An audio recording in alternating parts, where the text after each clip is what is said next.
Ouais, j'ai, mais c'est ça. Pierre-Louis, ça module là ou pas? Non.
1, 2, 1, 2, 1, 2, test.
Testing, testing. Oh, that's better.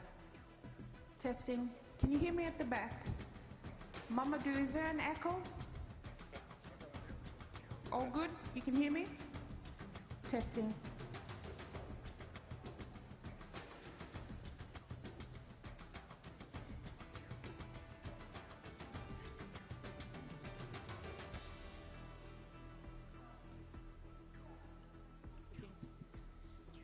Hi, tech support.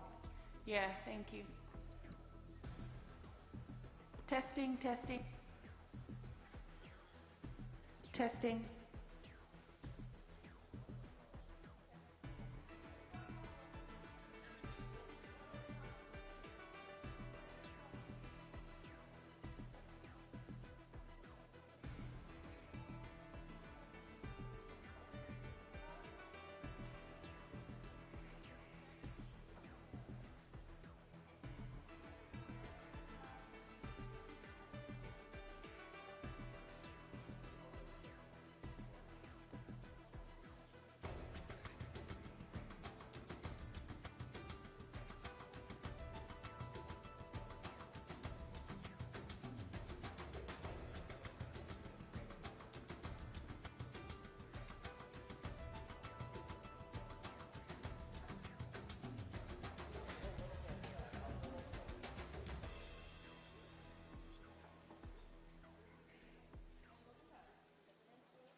It's okay. You can try. You can try it. You can try everything if you want. Testing. Testing. Testing. Testing.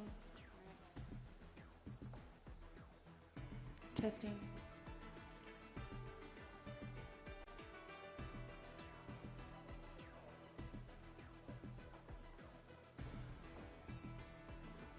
Testing.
this is just a quick announcement. If you're in the room and you're on the cybersecurity main session panel, if I could ask you to please come up to the podium. We'll be starting promptly at 10. So 2 minutes to 10, I'd expect every panelist to be seated. Thank you.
If I could just ask the remote moderators for the cybersecurity main session to please prepare the platforms. Thank you. And just let everybody know that we'll be starting in 15 minutes.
Is Wim de Gazelle in the room? Just checking to see if Wim, in the best practice form.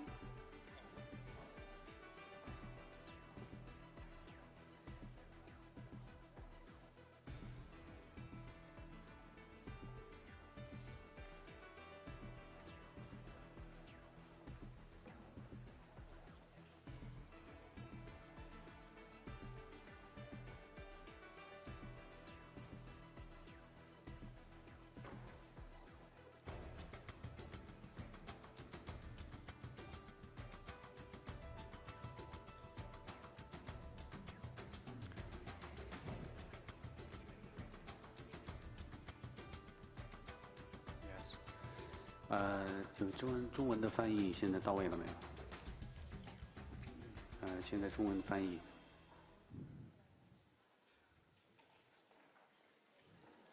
Working now？ 中文现在在吗？能听到翻译吗？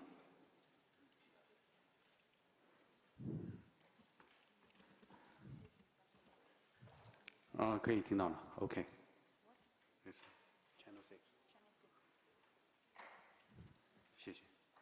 Channel 6 is in English, and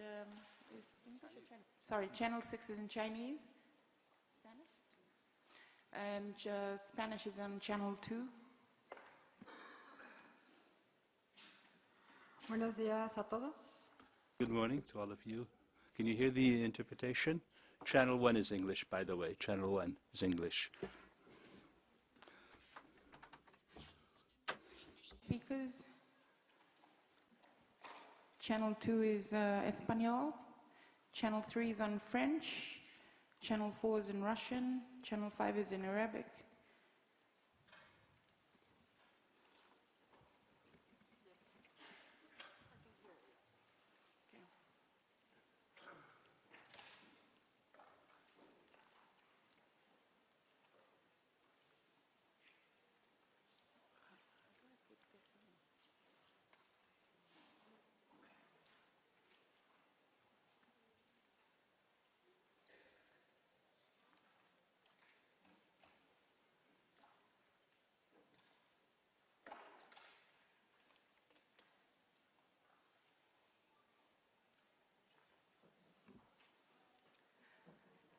Ladies and gentlemen, good morning.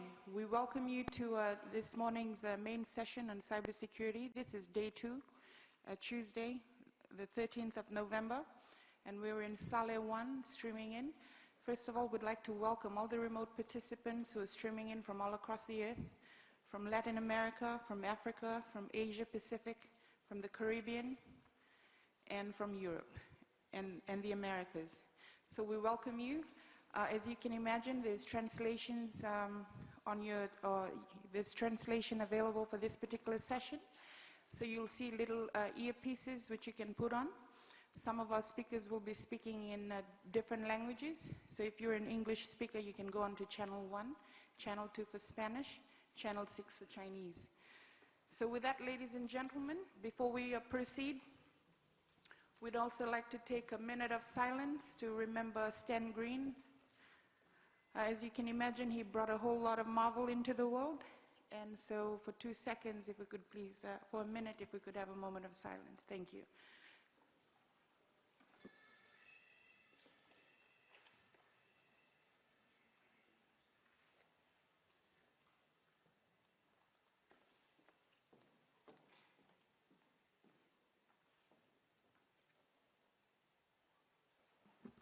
Thank you. In case you were wondering, he brought us Marvel, Wakanda, and Spider-Man, and a whole lot of other action animated figures. As you can see, I'm wearing my Spider-Man t-shirt, so you can smile now and relax. Yes, so good morning, everybody. Can you all hear me from the back? So how we'd like to facilitate this main session this morning is to keep the room engaged and to have a dialogue.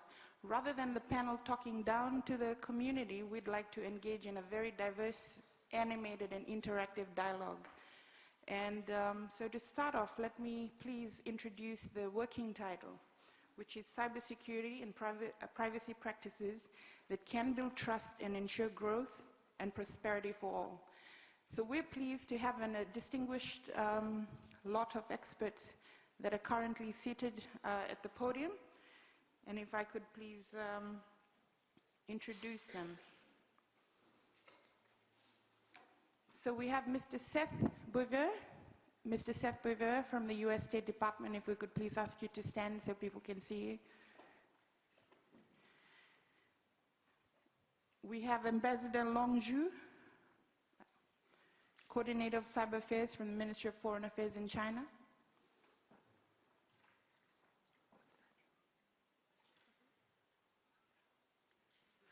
We have Ms. Mallory Noddle from Article 19. We have Mr. Christopher Stack from Telefonica, well known to the community. We have Ms. Anna Hibi Becerril, who's with us from Mexico.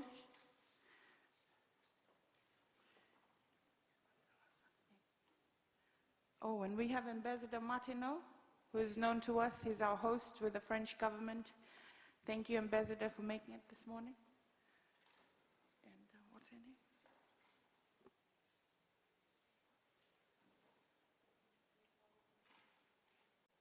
Microphone, please, Chair.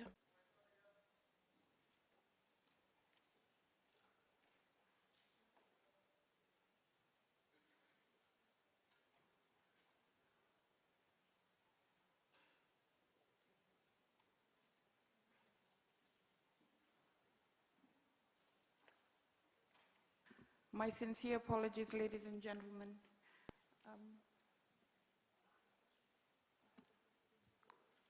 Yes, my name is Ashna Kalamela, and I work with CYBERSECURITY, which is the Collaboration and International ICT Policy for East and Southern Africa. We're based out of Kampala in Uganda. That really shouldn't have happened, and I respectfully apologize to you for forgetting. My apologies. So with that, we'd like to start off with setting the context of why we're here. As you can imagine, cybersecurity is a critical thematic space. There are lots of threats and vulnerabilities as government begins to collect data, as private sector collects data, as we're all on the internet and we live in a very borderless world and there's a lot of data involved. There are all kinds of issues that emerge in terms of privacy, in terms of security threats. For instance, we have just several months ago, there was an attack on the Ukraine power station, where there was an attack on the industrial control systems.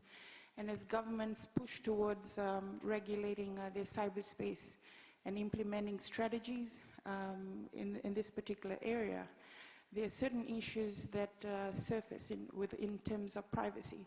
We see this in Pakistan. Is there anyone from Pakistan in the room? I think Digital Rights Foundation is heavily represented in this year's IGF. We see the harvesting of data that's been abused both in India and Pakistan in recent times.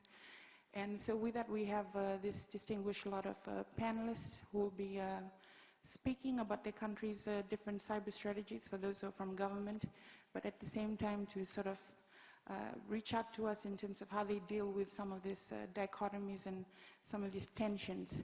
So first, if I could invite Ambassador Martin on to please weigh in for the 2 minutes. Thank you. So thank you for having me this morning to talk about cybersecurity and data protection, data privacy. So, as President Macron said yesterday, we French government consider that stability in the cyberspace and the fact that stability. Sorry, I'm still out of the room in my head. If we want to keep the internet close to its promise at the origin of it, which is openness, universality, liberty, freedom, we need to make it a safe place. We need to make it a place where confrontations are limited, conflicts are limited, where we can find some stability the difference between the kind of situation we've known for years in the real world, if I can say so, and the current situation in the cyberspace, in the digital space, is that in a way every actor can play a positive and a negative role. It's not only about states confronting themselves. It's about states, it's about private actors, legitimate and illegitimate private actors. It's about new practices that we don't want to see in the cyberspace, like hackback, reverse hacking, which is sort of privatization of war. We don't want the privatization of war. We want states to be in control of of the law. So if we want to reach these goals, by the way, I want to add up another objective, which is the fact that if we want our democracies to work efficiently and transparently, we can't accept interferences during our electoral processes. All these goals have been, in a way, gathered in the so-called Paris Code for Stability that President Macron mentioned yesterday and endorsed officially on behalf of France. These are the goals that we need to reach.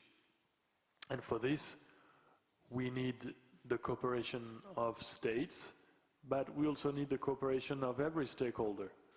And this is why, by the way, so many companies have endorsed it in the previous days, and we hope in the coming days.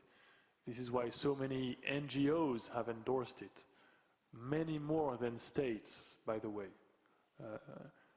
Even if we have reached a very substantial amount of states endorsing the Paris Goal.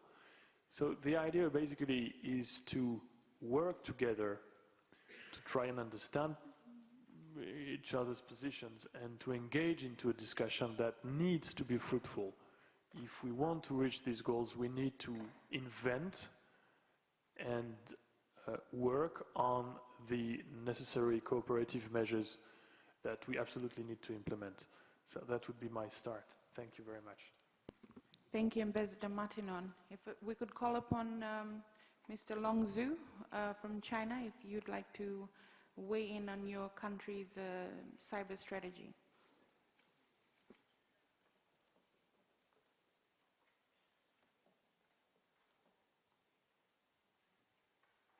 Translation is available. He'll be speaking in Chinese. Thank you, Mr. Zhu.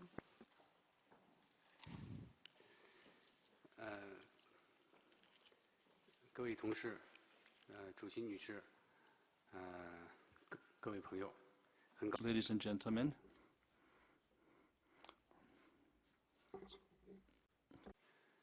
我们正处在一个数字化的时代。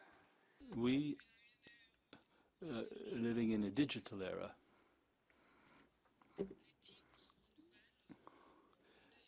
Ethics are changing. Digital innovations continue to emerge. The internet is becoming one where the life of populations and is bringing digital dividends to the people. It's a new motor for economic and social development.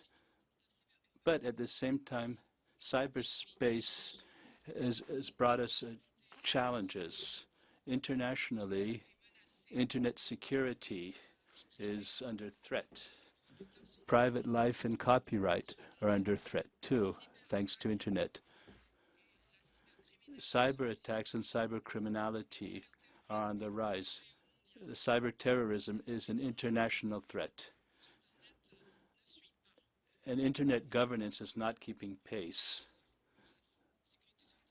which is a problem for internet security. In particular, fake news are spreading, and users' data are subject to leakage and to abuse on a vast scale. enormous risks are appearing. Faced with those threats and those risks, the international community must come together to ensure universal security and shared responsibility. I think the following points are particularly important. First of all, a win-win cooperation, because our interests are shared and are interdependent. Xi Jinping, the Chinese president, put forth the concept of a community of destiny in cyberspace. That's an innovative concept.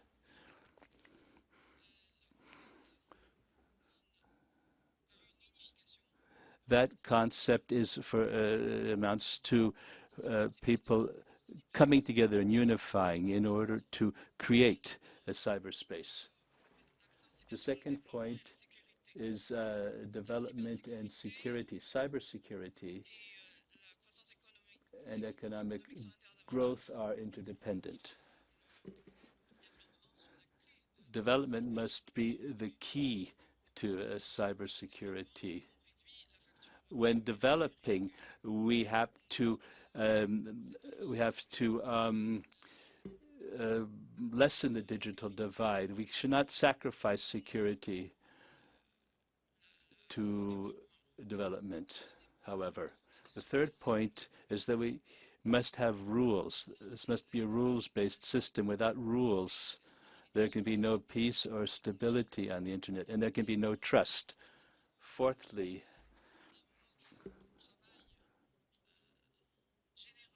there must be new working methodologies at several levels.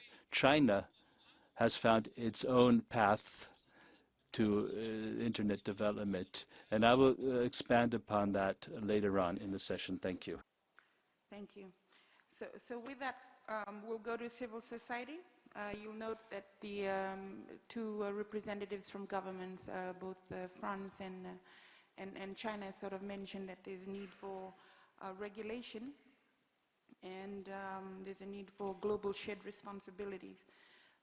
And so before we jump to the US State Department's representative, Mr. Seth Weaver, I thought this would be an opportune time for Ms. Asna Kalamera to sort of weigh in terms of CYBERSECURITY or civil society's perspective in relation to the current public policy issue. Thank you. Asna. Thank you. So I'll speak from a sub-Saharan perspective. We're all aware that the continent's got amongst the fastest growing internet penetration rates. Approximately a quarter of the population are internet users, and it's a huge driver in socio-economic development. Unfortunately, that growth in penetration is being matched by criminal acts against government, private sector, and individual users. We're seeing huge growth in gender-based violence online, in blackmail, extortion, fraud, harassment, and of course the theft of personal data, as well as extremism and hate speech online.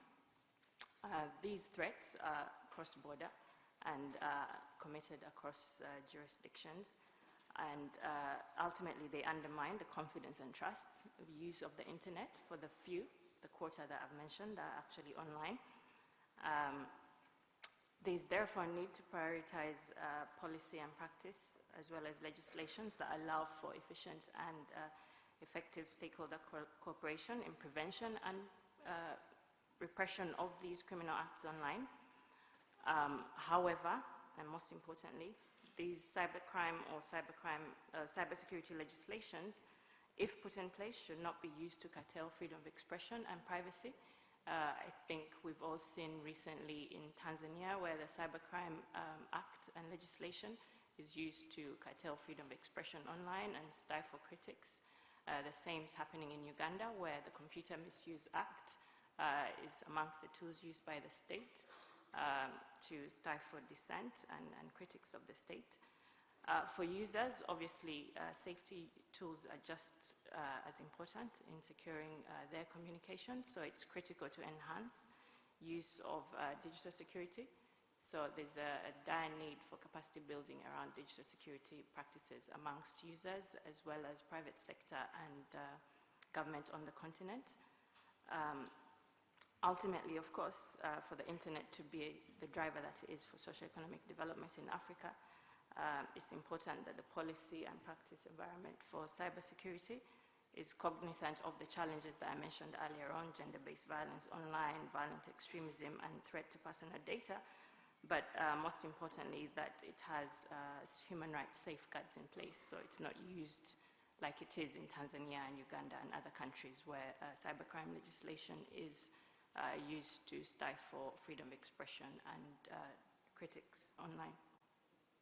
Thank you, Ms. Asma.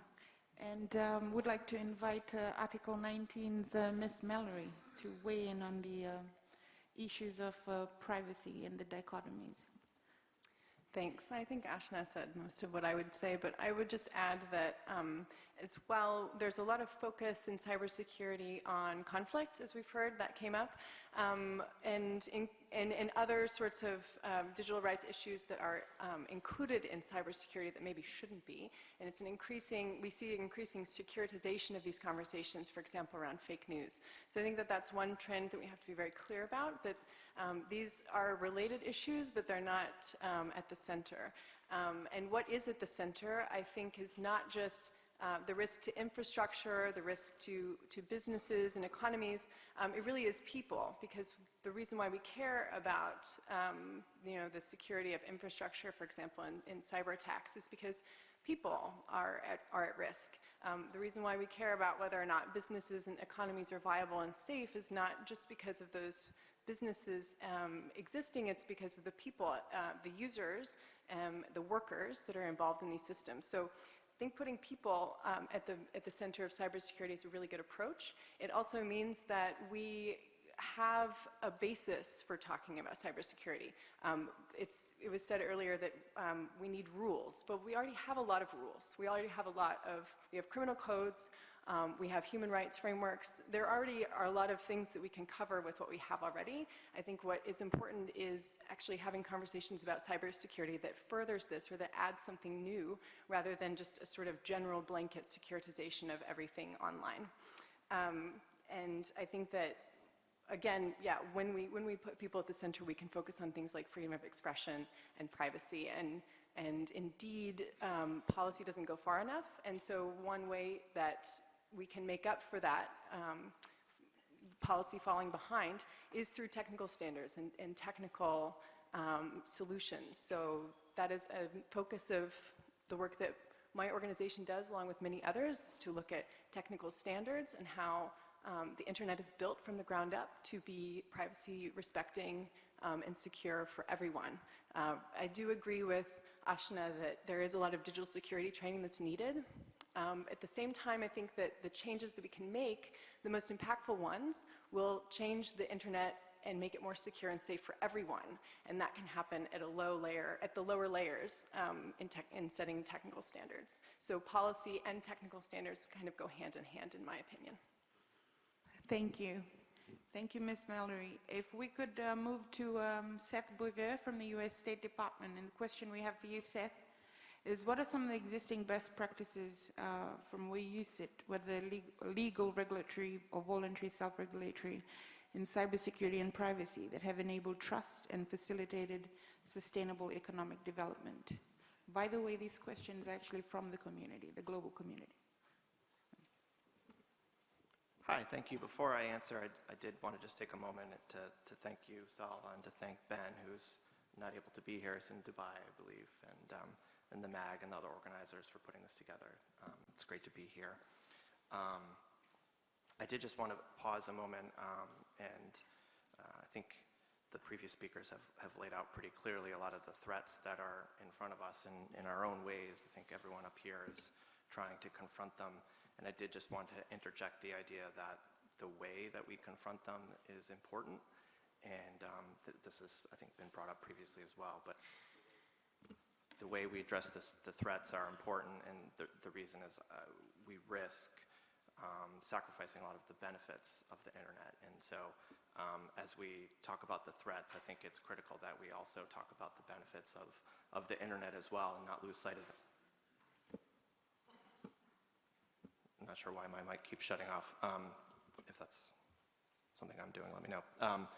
Yeah, the benefits, human rights, innovation, growth, I think we all have them, but we need to keep those benefits front and center of our mind as we think about how we're going to confront the problems. And in terms of best practices, to get to the question, one of the practices that's really animated our work from the U.S. side has been the risk of state-on-state conflict, and David mentioned this as well. And in fact, I'd hearken back to yesterday with the President Macron's speech, talking about the linkage between the Armistice Day celebration and Digital Week. And the idea is that as we work in the offline world to prevent conflict, we also need to work in the online world to prevent any conflict there from stemming, sort of spiraling over into conflict in the real world. And so that's what's animated our work on the stability framework. And these are kind of concrete measures. I think we'll probably get to some of them later in the discussion. Concrete measures meant to reduce the risk of activities in the online world resulting in conflict in the offline world.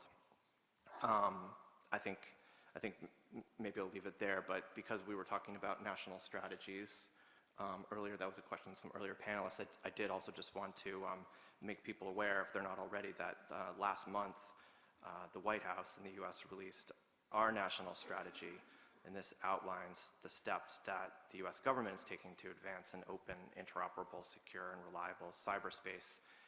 It's a comprehensive document and covers a lot of ground, but I did just want to kind of throw in, highlight a couple items in there if that's appropriate. A lot of it's focused in terms of our internal practices, but much of the document as well is focused on the international cooperation that's needed around building capacity of third countries, around promoting human rights and internet freedom, promoting interoperable digital economic practices, and addressing malicious activity. And so those are some key concepts that maybe we can focus on later. Thank you, Salle. Thank you, Seth. So with that, would like to invite Christopher Stack from Telefonica. And the question we have for you, Chris, is how can cooperation between governments, the private sector, and technical community address concerns about cybersecurity and privacy in a way that doesn't undermine an open, free, and secure internet? Well, thanks very much, first of all, for inviting us and for being here, representing Telefonica and maybe the wider private sector. First of all, I think we have to say that cybersecurity is one of these nice issues where I suppose all stakeholders agree. We all want cybersecurity. It's not one of the confrontational issues. No one in this room would raise their hand and say, I don't want cybersecurity, I don't want to be safe on the internet. Everyone would say yes. So, that's a good starting point. At the same time, we have to also say that, unfortunately, the internet and the digital ecosystem is quite a complex animal. It's very interconnected. It involves a lot of different layers. If I just one of you opens an app on your mobile phone, you have the app developer, you have an operating system underlying it, you have hardware in the phone, then it goes to a network, then it goes through some submarine cables, it ends up somewhere in it is a long value chain, and there are many people involved, many private companies involved who are working in producing these services and the products. So the problem with cybersecurity is that it's only as good as the weakest link in this whole value chain. So, of course, bad people would always go to the weakest link. So we have to make sure that this whole value chain is really secured. And that's getting more complex by the day because we're moving into an Internet of Things where we will connect a lot of things to the Internet. That means that what we connect will get, the things we connect are getting more universal, cheaper also. So, there's less money and less margins to include security measures. So, I just want to picture here and lay out a picture which is really that things are getting rather more complex than easier. What's the second issue? I think we are not really prepared equally across the world for cybersecurity. In the same way as companies are not equally prepared, we also have countries which are not equally prepared. So we have a big asymmetry across countries, across companies, across the involved actors. So that's the challenges. So what's the approach we could take? I mean, obviously, out of the challenges, we immediately see also the approach. It needs to be a horizontal, a broad approach. I mean, we need to include everyone who can help on that. Just to give you a little kind of piece of information, I mean, 80% of the critical infrastructure in the world is owned by the private sector. So governments, of course, have a huge role to play, but I mean, the business has a big role to play as well, because these are services owned, these are infrastructure owned by the private sector. We also need to have an international effort. It's good that we have national efforts, regional efforts, but in the end, this is an international issue. So we should think more about what can we do really internationally to keep it going. And the approach, I suppose, should be something which includes self-regulation. It includes some form of course, also policies, standards. A very good way of doing something which might be kind of soft law, in the sense that it's included automatically to a certain degree into products. So I think we should have a whole range of approaches to tackle that. And I think we might speak about best practices a little bit later on, so I keep that for later. Thank you, Christoph. Whilst we're there, I'd like to ask Michael Ilishibo if there are any interventions from the remote participants before we go to the next speaker. There is none at the moment. Thank you. So with that, if we could ask Ms. Enehibi, who's a researcher with the Public Center for Research and Innovation in Information Technology in Mexico, to weigh in on the current discussions. Thank you. Gracias. Thank you. Good morning. I'll be speaking Spanish. It's more comfortable for me. Thank you very much for your invitation and for giving us an opportunity to share our ideas with you. In Mexico, last year, we enacted a national cybersecurity strategy. Not that we hadn't done anything prior to that, but this strategy amounted to our sitting down together and joining forces in order to get a clearer idea of what we're doing and how the different stakeholders could be involved. The national cybersecurity strategy involved a group of many stakeholders. There was even a public consultation so that any individual could express him or herself on this and on the situation of cybersecurity in Mexico. It's very important to point out that Mexico is making a great effort to assist other countries in the region in order to spread the culture of cybersecurity so that countries will be prepared for this. In our experience, Mexico's strategy is based on 3 principles. First of all, human rights.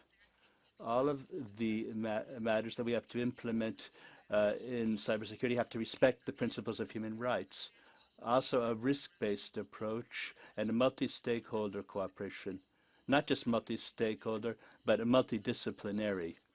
So we involved these principles in our strategy, but the strategy is just a first step. Now we are looking at the second step, implementation. And one of the things that we discussed is that there's going to be a change of government soon. It's very important for countries to ensure continuity to programs. We can't, every time there's a new government, start from scratch. Many times when a new government comes in one of our countries, they tend to start from scratch. So it's very important to make sure that the documents are drawn up by many stakeholders, not just by the government, that academics are involved, that the private sector, that civil society are involved. The government acts as a coordinator, but all the involved parties have an opportunity to speak and to create this document. Thank you. Thank you, Ms. Enehibi. So with that, I'd like us to go to something that Seth Boivier mentioned, which is state-on-state war.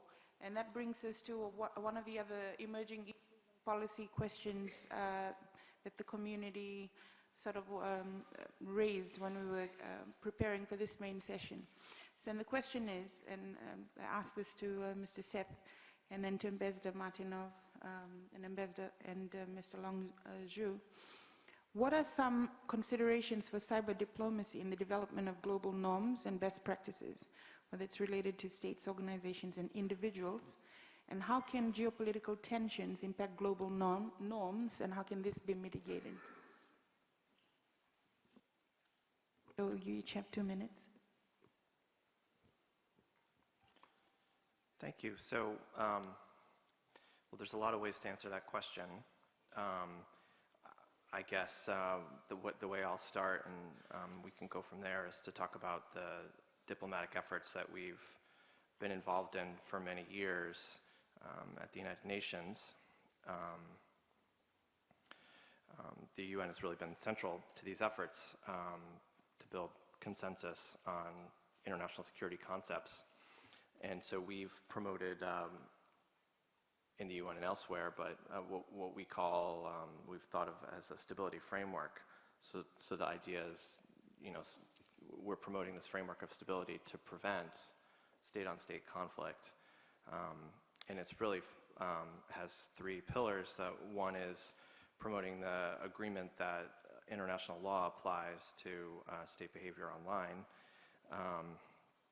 The other is promoting certain non-binding norms of state behavior that apply during peacetime. And the third is promoting what we call confidence-building measures. These are kind of concrete measures that states can undertake to promote mutual understanding and prevent conflict.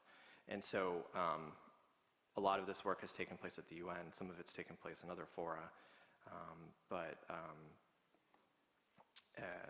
This year at UNGA, we actually had a cyber resolution, to, well, before I get to that, I'll mention the GGE, the Group of Governmental Experts, and this has been a venue that's been very productive since 2009 to build support for this framework.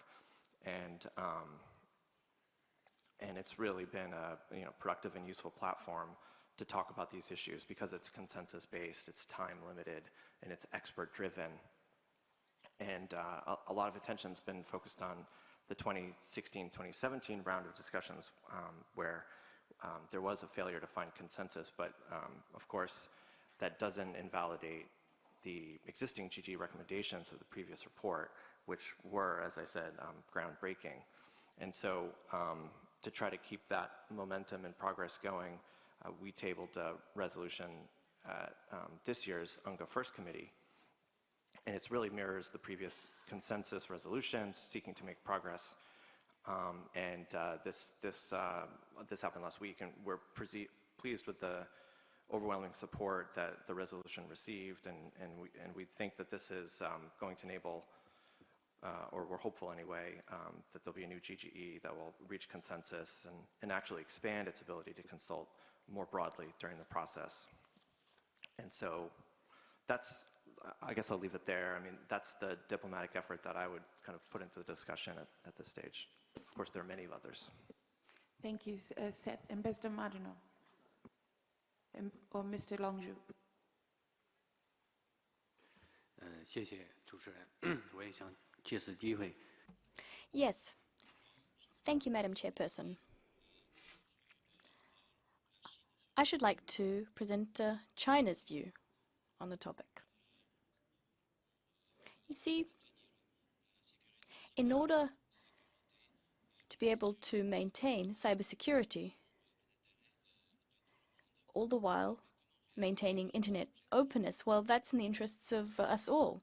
But how can we achieve that objective?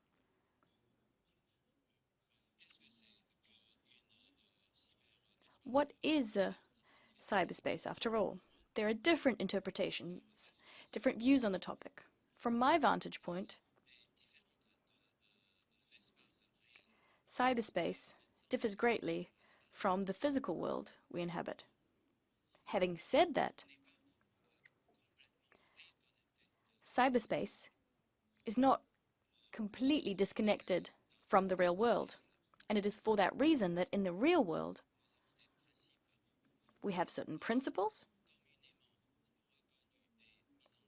which are jointly recognized and jointly implemented by all of us, enshrined in the United Nations Charter. In fact, these principles also apply in cyberspace. They should. I think that's the bedrock of global internet governance. However, unless those foundations are in place, internet governance will be unsuccessful.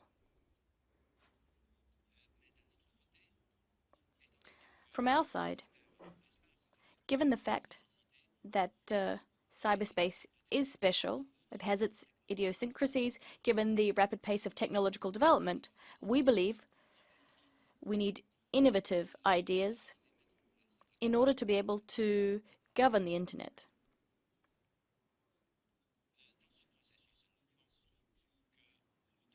In line with this process, we're of the view that we need to uphold certain principles, specifically the principle that we all have a common destiny in cyberspace. We need to focus on this idea of shared development.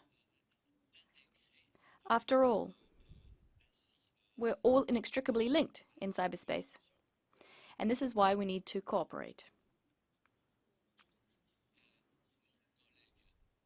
My colleague from the United States mentioned processes underway at the United Nations, and we're taking a very active part in these UN-led efforts.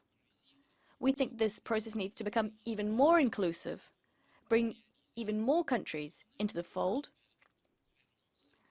so as to be able to ensure fair and sustainable development and governance. Merci. Je voudrais... Thank you. I just wanted to add to what Seth and Longju said. Seth referred to the work being done by the group of government experts under the auspices of the UN. All three of us were members of that committee last year, Zhu as well. And I think over the last few years, we've made tremendous progress in that body. We've worked very hard on some of the conditions which Seth mentioned. Now, this is an expert group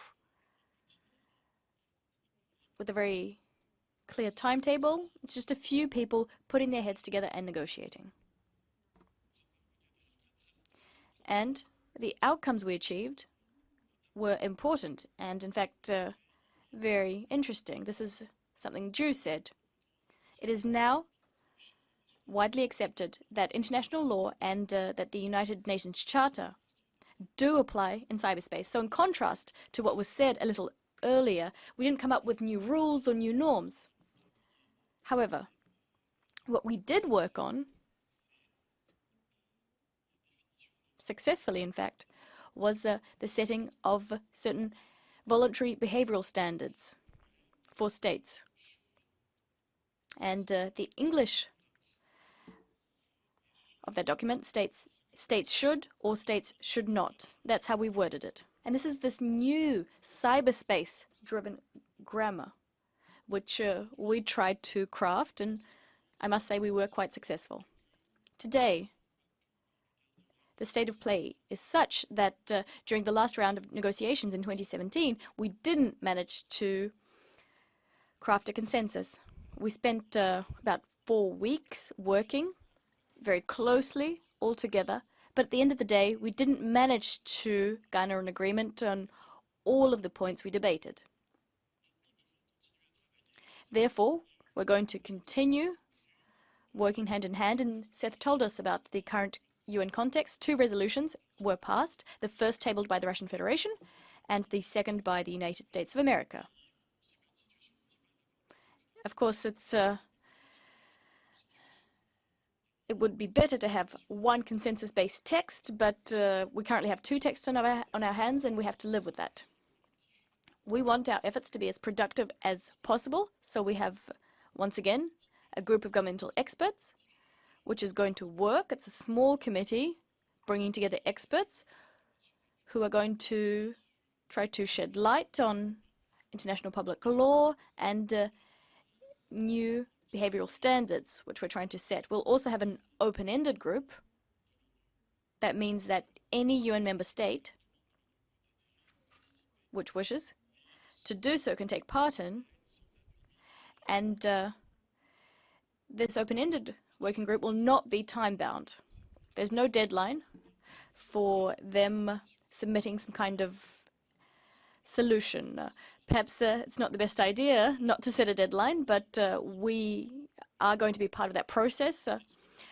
The French government is going to take an active part in that process. During the last round of negotiations, what we noticed, I'm referring to 2017, the 2017 round, is that there are a number of new issues cropping up, which we've pinpointed. And when it comes to these new issues, interstate cooperation is by all means necessary, but we also need to go above and beyond. And when we do this work, this standard setting work, we also need to include other stakeholders, specifically the private sector, especially software companies, the software producers. What are these new issues that we've seen cropping up in cyberspace? First of all, hackbacks. That's reverse hacking, private counterattacks. I mentioned this already, but I just wanted to underscore that. We, the French government, do not want the privatization, to see the privatization of law and order. We want the states to retain the monopoly on maintaining public order in cyberspace. That's the first thing. Second, another issue on which we've already set a standard at the interstate level, but we think we need to go one step further, in fact, much further. And here I'm referring to control of malevolent tools being deployed in cyberspace. This is a very complex, very thorny issue. And it calls into question whether these practices, these tools are tangible, how tangible they are. But in fact, this opens the door for companies all over the world to destabilize the delicate balance that's been struck. Interstate cooperation on this topic would of course be beneficial, and it is beneficial, but we also need to work with industry, with the private sector, so as to pinpoint which systemic players are responsible. By systemic players, I mean all industries in which market share, including across different markets, especially the software development market, is distributed in such a fashion that certain players can affect the entire cyberspace. WannaCry is one example. There are others. In other words, we've seen malevolent, unscrupulous actors, public and private, sometimes private actors, acting on behalf of public actors, using devices, using software, and exploiting their weaknesses. We believe that if we can bring cyberspace instability to a minimum, if that's what we want to do, we need to ensure that the products being offered on the global market, these products need to be secure so as to reduce vulnerability.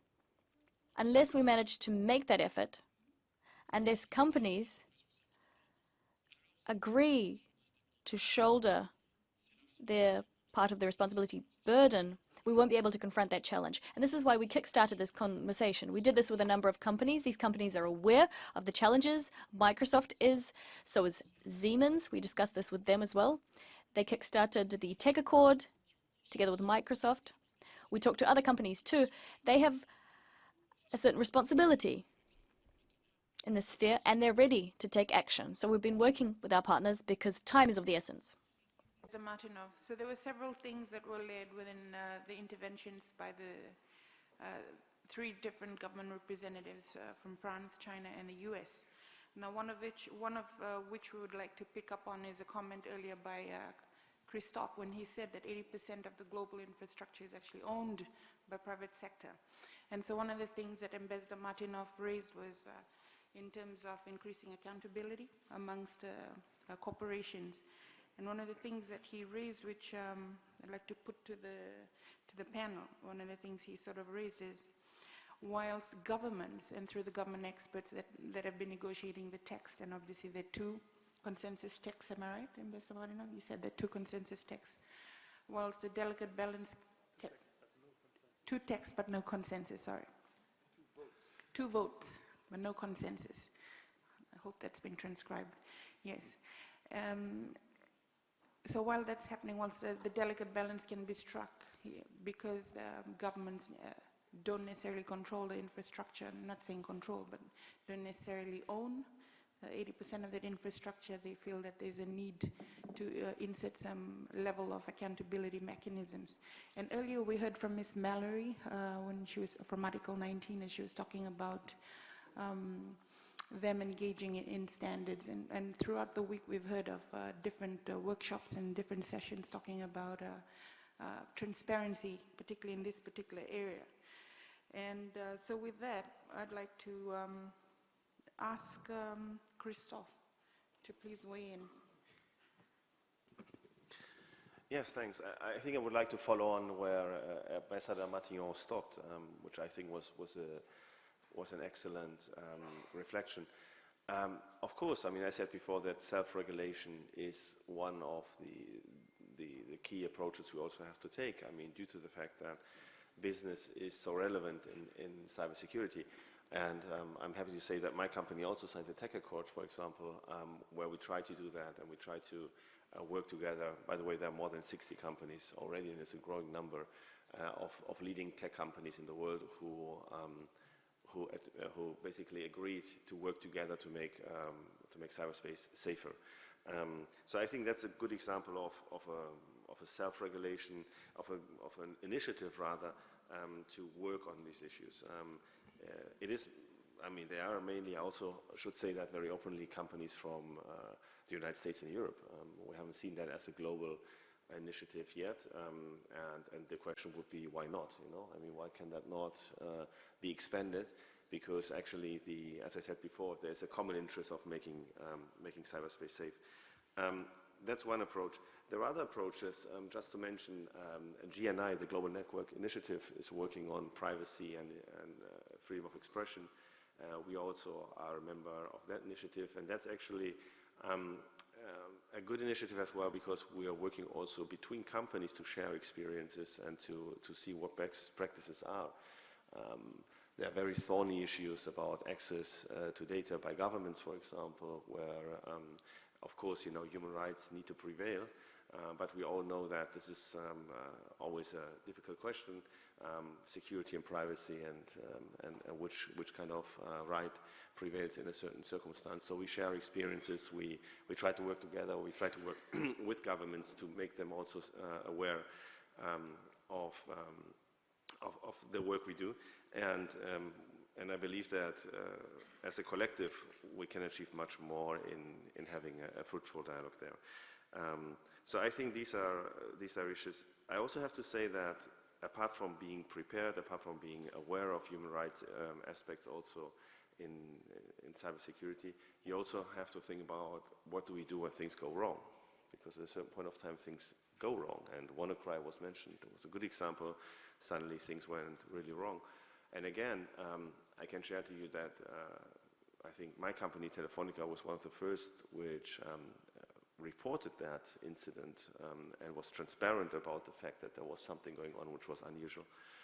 And we did that through a system which the European Union established, which I think is also some best practice, which is a system of national reaction centers. So every country in Europe, by common policy in Europe, is obliged to have a national cybersecurity reaction center, and basically we as companies are obliged and have committed to inform these centers when something goes on. So there's a measure of transparency, and then they communicate that immediately to the others, and so there's a kind of process of incidents which then help to react fast.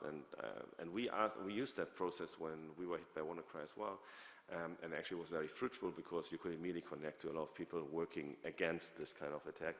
And my company, for example, published later on even help to smaller companies how they can work regarding WannaCry and what they can do about it when they have been affected, and we opened that up to everyone, and it was used by many companies. So basically, you see that there is starting from the point of a common objective of we would like to make things safe. I think we can find a lot of ways to work together between governments and companies, between civil society and companies as well to get there. I think we have a lot of common interest in making that happen, and I think we can find a lot of ways to do that.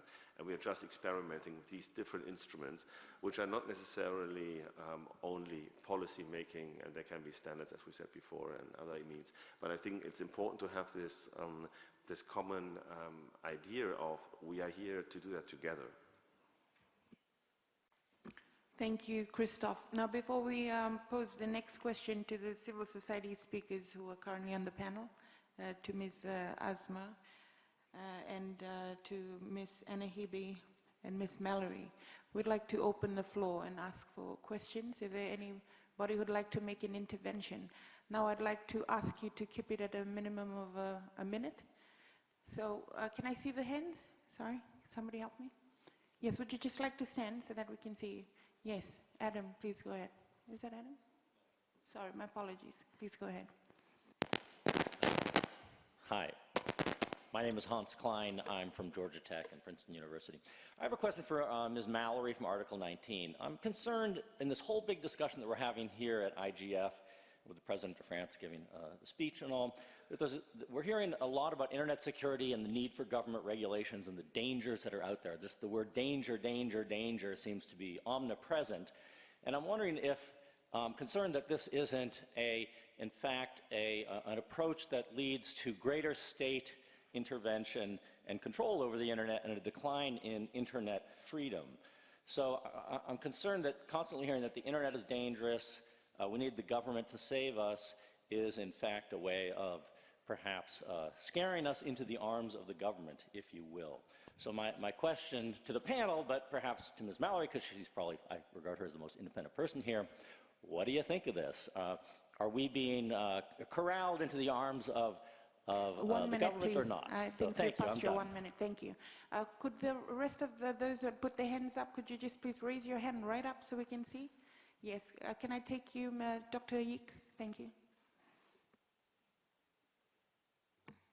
Yeah, my question is go to the U.S. government and Chinese government officials. Actually, we heard a recent Bloomberg's news report on the hacks of the infrastructure, which is claimed by Chinese spies. So this is a kind of the infrastructure problems. So my question is, how can we build up the trust if one country accuse other country for like spies or cyber security attacked at the infrastructure level? Thank you. Thank you. Sorry. Thank you, Dr. Yik Chen. Yes, can I take the middle speaker before I take the one on my extreme left? Thank you, please. Please introduce yourself, state your name and then your question, and keep it under a minute or your intervention. Thank you. Okay, thank you. I'm Ethan Sweet. I'm a youth at IGF Fellow for the Internet Society. So my question is mainly about what David said about the role of private companies in internet security. Obviously, as we've mentioned, that 80% of global infrastructure is owned by private companies, and a lot of them I've seen seem to shake their responsibility until something terrible happens. So, for example, in the Internet of Things space right now, it appears that security is quite an afterthought. So how do we go about encouraging and pushing companies to not bake in security as an afterthought and to bake it in as a default into their systems? Thank you. Thank you. We'll take 3 more questions. Sorry. Could you just stand up so we can see you? The lighting is not too good. Yes, right at the back there before the lady in front. Hello, my name is Michał Woźniak. I work at the Organized Crime and Corruption Reporting Project, and I'm responsible for security of a lot of journalists. So I have a question. I'm happy that the phrase WannaCry showed up. I noticed that NSA has a budget 2 orders of magnitude higher than US CERT. which is an interesting statistic. I also noticed that WannaCry used the Eternal Blue exploit that was developed by NSA and then leaked. So my question is to the representative, the honorable representative of the United States. Are you inclined or ready to take responsibility for the WannaCry attack, which was using a exploit developed by the NSA? Thank you very much. Thank you. We'll take, yes, could you please stand up? Right, I got you. Can see you. Voy a hablar en español. I'm going to speak Spanish. My name is Maria Nela Baldi from Venezuela, from an NGO to defend journalists. I have a question, Mr. Steck. You spoke about resolving conflicts between state and non-state stakeholders. Venezuela is in 19th place, the Freedom House rating of the countries that have most restrictions on the network. And along with UNI and an internet open observatory on internet intervention, seeing serious violations. We have. Sorry. You're one. And I'd like to ask how Telefonica solves these problems of conflicts between state and non-state stakeholders. The two, please, before we get the panelists to respond. And I'd like to ask the panelists to feel free to merge their responses. Yes, thank you. Hi, my name is Muriel Thibierge. I work for communications and systems in cybersecurity. We have in France a lot of cybersecurity associations, and I believe, and my question is to Mr. Martinon, I believe this is a major stakeholder, this community of associations that have insight on the cybersecurity subject, and I would like to know if it's possible, we kind of know our counterparts within Europe, so other cybersecurity associations within Europe and also abroad. Thank you. One last intervention before we bring it back to the panelists. Yes, please, introduce yourself. Gracias. Thank you. I'm from Paraguay. Just briefly for Mr. Martino, I listened to his opening remarks, and my question is, are we not going from criticism of hate speech to criticism of fake news to fear of the internet, of insecurity in cyberspace? Just before we bring it back to the panelists, if I could just ask the Michael and Lishibo if they're remote participants' interventions. Thank you, Michael. Yeah, there's one question, I think, from Mokaberi. He's asking, unilateralism and nationalistic policy is against forming any global and democratic and transparent law-based system in internet governance under UN framework. In reality, we have only one school of internet governance. Does America First School of Internet Governance allows internet of trust and laws-based system formed? What is the meaning of other schools of when there is no democratic and transparent of internet governance model in ICANN under US jurisdiction? The greatest enemy of digital cooperation and internet of trust, in brackets, is digital unilateralism and digital protectionism. With this approach that is clearly reflected in us, National Cyber Strategy 2018, how other countries can trust us, owned and controlled internet. US unitarianism and nationalistic policy will soon lead to internet fragmentation. What must be done? Is that the only intervention? Yes, that's the Thank only you. one so far. So with that, I'd like to invite Chris to first respond. Well, I wouldn't respond to all of that, but I will respond to the ones who went to, if I understand, to me and to the private sector. I mean, there was one question about how can we encourage responsibility of the private sector, and how can we make that happen. I mean, first of all, I think a lot of companies are aware and are already doing something. I mean, I gave some examples. That's of course not maybe, I mean, there are different intensities of responsibilities of companies who take it more serious and others maybe who don't see it so much. So my a little bit cynical answer to that would be everyone gets responsible when you get hit by cyber attack.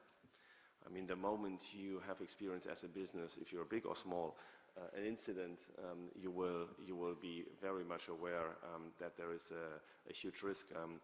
I have just read a report saying that the risk of cybersecurity incidents over the next 3 years will go up to something like $7 or $8 trillion. That makes it the biggest risk for business in the world. I mean, there's no bigger risk. It's bigger than whatever illegal drug dealing and so on. I mean, it is an amazing economic risk, and therefore also for companies. So I believe that, I mean, the pure fact of these risks will move companies to do something. Of course, governments can help. Of course, civil society can help also to, and I think there are good initiatives around to also have this dialogue to make people aware. But as I said, a lot of people, a lot of companies are already moving. And there was a question about Telefonica and what we do about human rights, if I understand correctly.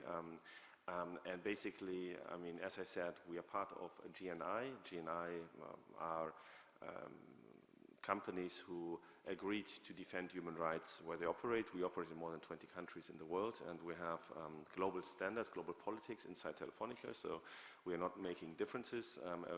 We have committed in our business principles to human rights, we defend human rights, and we have these dialogues with civil society on the ground and with governments. Having said that, I mean, of course, it's a long-term process. We cannot change political systems, and we can also not do wonders in short term, but I can tell you that there's a clear commitment from Telefonica and many other international companies to uphold human rights. Thank you. And if I could ask Seth Boyver to please respond to the questions that were directed at him. Sure. I think I had a few that I wanted to respond to. The first in terms of infrastructure vulnerabilities and compromises. I think that's a topic that's of great concern for everyone in this room, you know, governments included. I would say, you know, this is an area of interest and priority for the U.S. government. The additional complication is that there are sometimes reports in the media which may or may not be accurate, and you know, I would suggest that if people are interested, they listen to what the U.S. government says about attribution for things, or what we say about what we believe is happening. And I guess I'll just use that as an opportunity to segue to the WannaCry. I think we've been very clear about who's behind that and what that was, who was responsible for that. I don't think there's really any disagreement about that. But I would use this as an opportunity to harken back to what Christoph was talking about, the certs around the world, and the criticality of this particular function. The U.S. has put a lot of time and resources into developing certs around the world so that we can better cooperate around incidents and vulnerabilities. And another piece of this to just highlight is that we've begun using in the last couple of years, using our diplomatic tools to augment the cert-to-cert channel, and using diplomats to approach foreign governments to give a little bit more context, or a little bit, or prioritize certain cert-to-cert communications, so that for truly critical incidents, we can have a sort of quicker, better response. I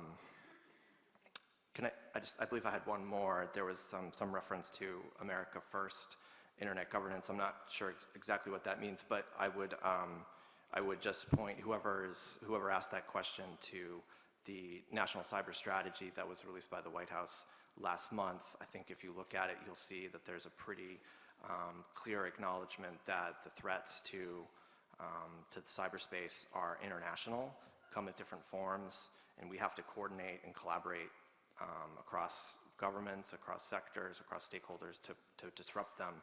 There's the commitment to the multi-stakeholder model is as strong as ever. International collaboration is kind of the bedrock of how we have to confront these global challenges. So I wouldn't call into question those principles. Thank you. Thank you, Seth. There were some questions directed at civil society, particularly to Article 19, Ms. Mallory. But before that, I thought it would be a prudent time to pose one of the public policy questions, which is sort of related to that, so that you can also just merge your interventions. So the question is, how should policy-making approach and accommodate the relationship between cybersecurity and privacy? Are the two mutually exclusive, or, you know, are there tensions between these concepts, and are they mutually reinforcing? Are there trade-offs that need to be made between the different elements to help engender trust?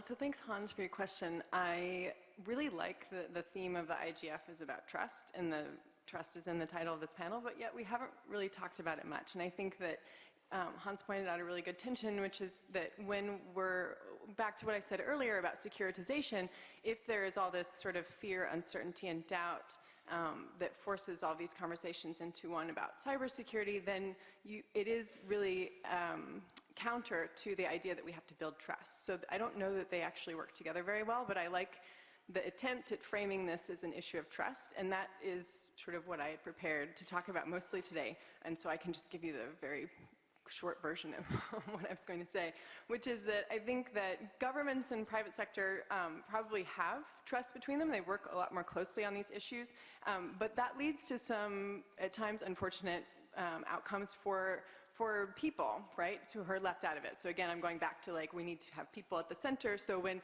governments and private sector work together closely, they mostly focus on things like intellectual property and preserving, you know, economic stability, things like law enforcement agency access and things like that. And a lot of the concerns that people have and human rights are often not a priority in a sort of those two stakeholders working together relationship. Another thing that can sometimes happen is that people are seen as the threats. So in most cybercrime legislation I've read, a lot of cybersecurity strategies, if people are mentioned at all, they're often mentioned as the problem. So either through malice, hackers are a problem, or through incompetence, like people don't know how to use their Internet of Things, it's going to be a huge problem, but the people are the risk, right? Instead of flipping that around and talking about how people are the ones we need to protect, people, like the general population is seen as the unknown and the threat. And then technical expertise can also sometimes be seen as suspect. There's an increasing criminalization of technical expertise. And all of this is to say that I think that really erodes trust. But that's a problem because, you know, who are the ones who place trust in these institutions? It is people. And the institutions are the ones who must be trusted. Thank you, Ms. Mallory. We just need to rope it back in because we're running short of time. Sure. I would just like to support what Seth said about multi-stakeholder models and multiple competencies of embeddedness. So there are essentially two sort of models for trust. One is... Pause. Yeah. Thank you. If I could ask Ms. Anahibi to please weigh in on the current discussions. Thank you. Thank you. When it comes to the question of how to ensure the responsibility of companies, there are legislations, for example, to require companies to report on data breaches. But there are other legislations that don't provide for any such things. So there's no perfect formula. There are many disparities between countries. But for example, in the United Nations framework, they're the guiding principles, companies and human rights, where it is said that international or multinational companies must refer to that framework for respect for human rights. Another way that companies may participate is sharing information when an incident occurs. Many companies don't share such information because that could have an impact on their reputation. So I think that it's important to see that all the different stakeholders have different but complementary responsibilities. What we're after are common objectives. Both the government and the private sectors and the final users need information from cyberspace. Governments also suffer attacks, so we have to work on this all together. Thank you. And Hebi, with that, would like to ask Ms. Asna before we go to the government representatives to the final remarks. Thank you. So obviously from a sub-Saharan African civil society perspective, we recognize that the threats are real. They exist and they undermine privacy and security and trust in use of the internet. The challenge, like I mentioned earlier on, is the use of cybercrime legislation to then curtail freedom of expression and privacy amongst other rights. It's great to hear from the government representatives that there are a lot of efforts underway to ensure, more efforts and commitments from states to uphold human rights while enforcing the law online. In terms of the policy imbalance that you mentioned, I think the challenge for African states is that there's little consultation or participatory policy development. And we've seen that the case for Tanzania that I mentioned earlier on, the cybercrime law, which is one of the key instruments used to undermine human rights, was passed literally overnight with little consultation or stakeholder participation in its development. So it would be great if states and regional and global bodies are holding some of these states to account in terms of their commitments to international standards. For the private sector, civil society and other actors, again, like I mentioned and has been mentioned earlier on, digital security practices are not that great on the continent, and there's a need to adhere more on those. And something that the representative from the private sector mentioned is that the challenge for most of the actors on the continent is balancing human rights and the other interests. But ultimately, yes, the threats are important, but participatory policy development and holding states to account to international commitments, but also ensuring that any policy and legislations that are passed are participatory and consultative. Thank you, Ms. Asna. And I believe, Mr. Zhu, you have comments to make before Ambassador Martineau. 谢谢。本届论坛期間 There have been a lot of discussions in this forum on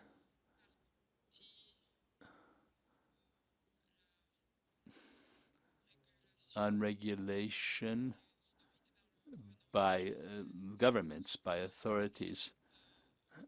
I would like to speak about the way we do things in China.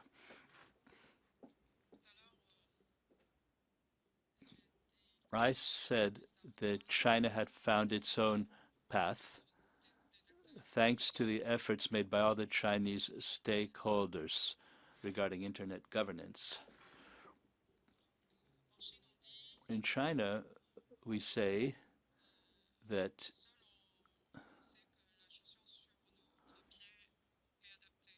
only the wearer of the shoe knows that the shoes fit him. If whether or not internet's governance is well adapted, only the Chinese users can know that. We've seen that there's been a rapid development of the internet in China. A lot of innovations have occurred, all of which have been to the benefit of economic and social development. The Chinese people took great advantage of that. During that process, the direction provided by the government has been important.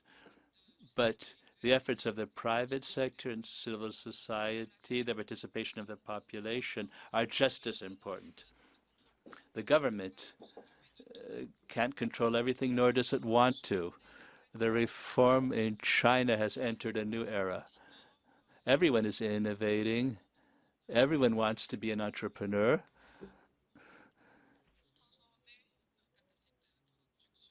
To transform our productive capacity. Companies played a major role in internet governance, such as the giants such as Alibaba or other internet giants, co-signed an initiative then the technological community takes an ever greater role in internet governance in China. They organized lots of workshops to contribute to internet governance. Our exploration is continuing, and so is cooperation. President Martinov to Thank you, but we have no more time. remarks before I make the last closing statement. Merci. Thank you.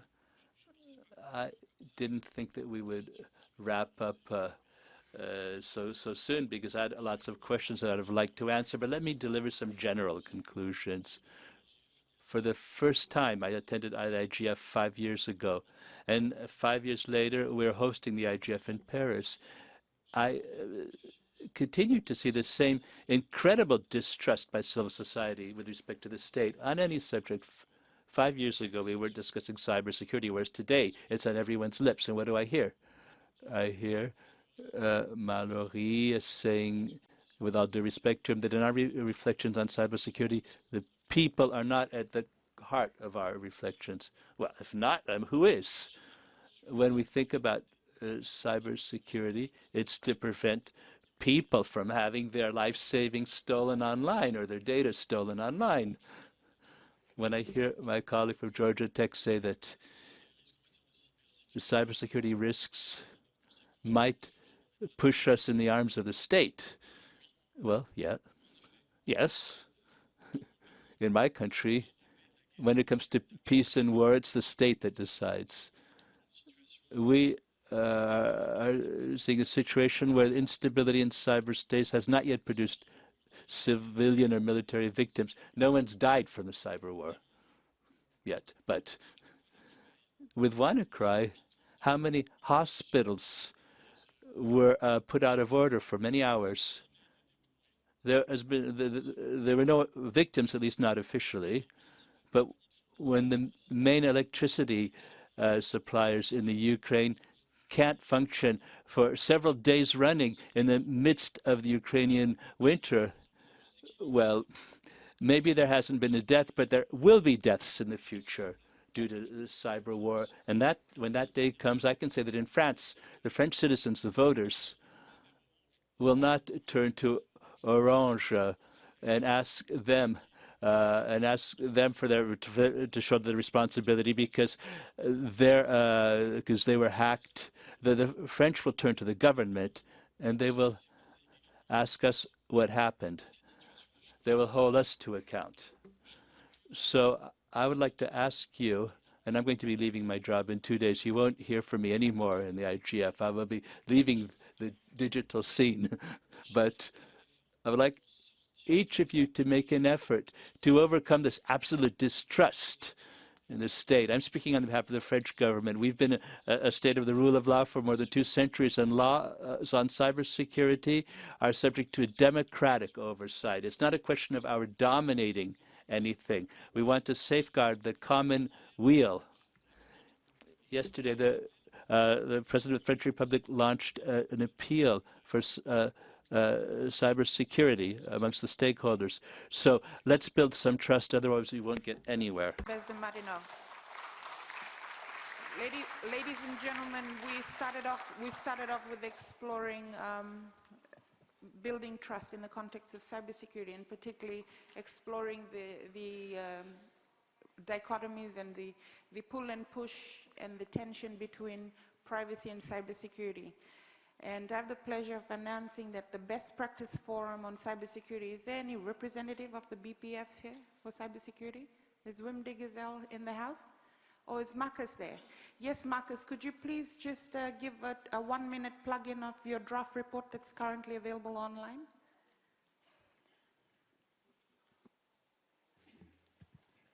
Yes, Marcus Kummer speaking. Yes, we have our Best Practice Forum session tomorrow morning.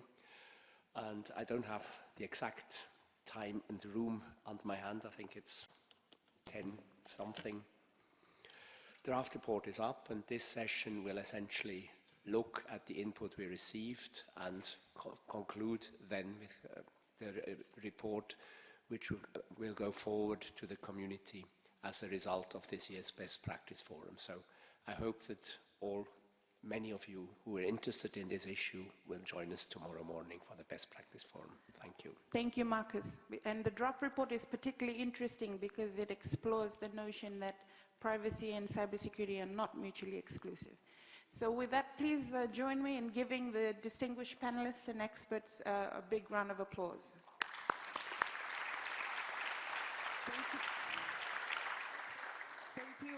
Thank you also to the remote moderator, Michael Ilishibo, to the remote participants who are streaming in from all across the world, the NRIs who participated in inputting into the public policy issues, and the global community who also contributed to the public policy issues that we discussed today. So with that, thank you very much for coming to our session, and that concludes this main session on cybersecurity. If I could ask the panelists to please go up to the front where we'll take a group picture. And we're done. Thank you to Salle, our marvelous moderator.